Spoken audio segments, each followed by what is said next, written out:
तो और भाई लोग क्या हाल है यार। आज की इस वीडियो में हम बात करने वाले हैं इंजेक्शंस के बारे में।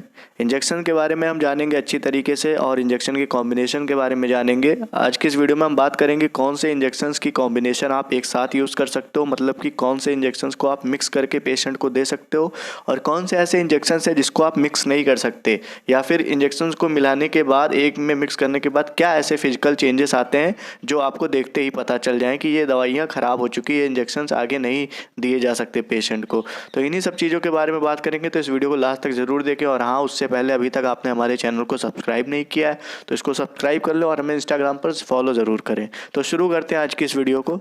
तो अब हम बात कर लेते हैं अपने सबसे पहले इंजेक्शन के कॉम्बिनेशन के बारे में, वो है रेनिटिडिन एंड मेटाक्लोरोप्रामाइड। अगर आप इसके यूज़ के बारे में जानें तो गैस की वजह से बहुत सारे पेशेंट को बेचैनी होने लगती है, उल्टी बहुत ज़्यादा आने लगती है, ऐसा लगता है उनकी जान निकल जाएगी। तो उस इमरजेंसी के केस में डॉक्टर्स इन दोनों कॉम्बिनेशन को देके उसे ठीक करते हैं। और ये problem basically old age patient में होती है। जो बूढ़े पेशेंट होते हैं उनमें गैस की प्रॉब्लम बहुत ज़्यादा होती है और इतनी ज़्यादा हो जाती है, गैस ऊपर को चढ़ने लगती है, जिसकी वजह से उनको उल्टी और बेचैनी फील होती है। तो उसको ठीक करने के लिए इस कॉम्बिनेशन को यूज़ बात कर लेते हैं अगले इंजेक्शन की कॉम्बिनेशन की, जिसका नाम है एविल एंड डेक्सोना। अगर एविल का आप एविल जो है ये एक दवाई का ब्रांड नेम है। अगर इसके आप शॉर्ट नेम के बारे में जानना चाहें तो इसका जो शॉर्ट नेम है या फिर इसका जो जेनरिक नेम है वो है फेनेरमीन। फिर उसके बाद डेक्सोना का जो शॉर्ट नेम या फिर ब्रांड नेम है वो है डेक्सामेथासोन। ये दवाइयाँ एलर्जी को ठीक करने के लिए यूज़ होती हैं और इन दोनों दवाइयों का जो इंजेक्शन का कॉम्बिनेशन होता है जब एलर्जी की कंडीशन में इमरजेंसी हो जाती है तब दिए जाते हैं। इंजेक्शन कंबाइन करके दिए जा सकते हैं एक सिरिंज में। बट किसी भी पेशेंट को कोई भी इंजेक्शन देने से पहले आप उसकी बॉडी को जान लें, क्योंकि हर पेशेंट की बॉडी दवाई को अलग अलग तरीके से रिएक्ट कर सकती है। तो अब हम बात कर लेते हैं अपने अगले इंजेक्शन के कॉम्बिनेशन के बारे में जिसे एक साथ दिया जा सकता है, जो कि है डेरिफाइलिन प्लस डेक्सोना। डेरिफाइलिन का ये ब्रांड नेम है। अगर आप इसके शॉर्ट नेम के बारे में जानना चाहें तो ये कॉम्बिनेशन होता है इटोफाइलिन एंड थियोफाइलिन के कॉम्बिनेशन को डेरिफाइलिन जो ब्रांड नेम के नाम से हम जानते हैं। और डेक्सोना का आप तो को पता ही होगा कि डेक्सामेथासोन होता है। तो इन दोनों के कॉम्बिनेशन को या फिर इन दोनों के इंजेक्शन को एक सिरिंज में मिक्स करके पेशेंट को दिए जाने की सलाह होती है। और ये उन पेशेंट को दिया जाता है जिनको सांस लेने में या ब्रीदिंग प्रॉब्लम होती है, उनको दिया जाता है ये। तो अब बात कर लेते हैं कौन से ऐसे इंजेक्शंस हैं जिसको आप मिलाकर एक साथ एक सिरिंज में मिलाकर नहीं दे सकते हो। तो उसके लिए कुछ फिजिकल चेंजेस होते हैं और जो टॉपिक होता है वो मिक्सिंग इनकम्पैटिबिलिटी है। अगर आप इसको समझेंगे तो आप जान जाएंगे कि कौन से इंजेक्शंस को आप एक साथ मिलाकर नहीं दे सकते हैं, सिर्फ देखते ही जान जाएंगे। तो शुरू करते हैं।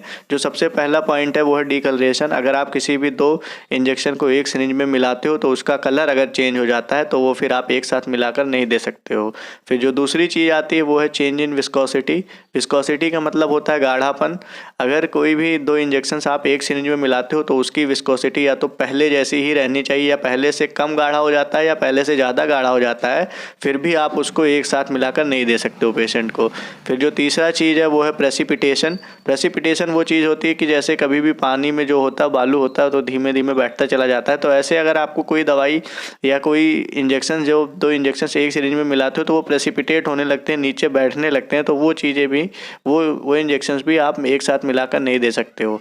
और जो चौथा पॉइंट है वो है कि मिल्की सोल्यूशन। मिल्की सोल्यूशन मतलब मिल्की से आपको समझ में आ रहा होगा दूध जैसा या धुआं जैसा, कभी कभी हरी पत्ती जलाने से जैसा धुआं निकलता है वैसा टाइप का अगर कलर आता है एक साथ दो इंजेक्शन को एक सिरिंज में मिलाने के बाद मिल्की सोल्यूशन बनता है, या हल्का सा धुएं जैसा जो सफ़ेद धुआं होता है वैसा कलर आपको देखने को मिलता है, तो भी आप उसको एक साथ मिलाकर नहीं दे सकते हैं। और जो पांचवी चीज़ है सॉलिडिफाई या सॉलिडिफिकेशन। अगर कोई दवाई मिलाने के बाद वह सॉलिडिफाई हो रही है, सॉलिडिफिकेशन हो रहा है उसके अंदर थोड़ा थोड़ा सा भी हो रहा है, तो वो भी आप मिलाकर एक साथ नहीं दे सकते हैं। और ये आप एक एग्जांपल ले लें, ये जैसे कि कभी कभी किसी का जो एक्सीडेंट हो जाता है तो एक्सीडेंट के केस में क्या करते हैं स्टाफ या फिर डॉक्टर्स क्या करते हैं, डिक्लोफेनेक एंड टेटनस का जो इंजेक्शन है एक साथ कंबाइन करके देते हैं। डॉक्टर नहीं देते हैं, जो स्टाफ्स होते हैं या फिर जो गाँव के डॉक्टर होते हैं वो देते हैं। तो आप उन दोनों को मिला के नहीं दे सकते क्योंकि एक दवाई की वजह से दूसरी दवाई का जो असर होता है वो कम हो जाता है और कभी कभी थोड़े एडवर्स इफेक्ट आ जाते हैं। तो इसी वजह से कोई भी इंजेक्शन लेने से पहले देने से पहले उसके बारे में सही तरीके से जान ले। होपफुली ये वीडियो आपके लिए थोड़ी बहुत हेल्पफुल रही होगी। अगर अच्छी लगी हो तो नीचे दिए गए लाल बटन को दबाकर चैनल को सब्सक्राइब करें, लाइक करें और कोई भी प्रॉब्लम होती है तो कमेंट में ज़रूर पूछें। Thank you.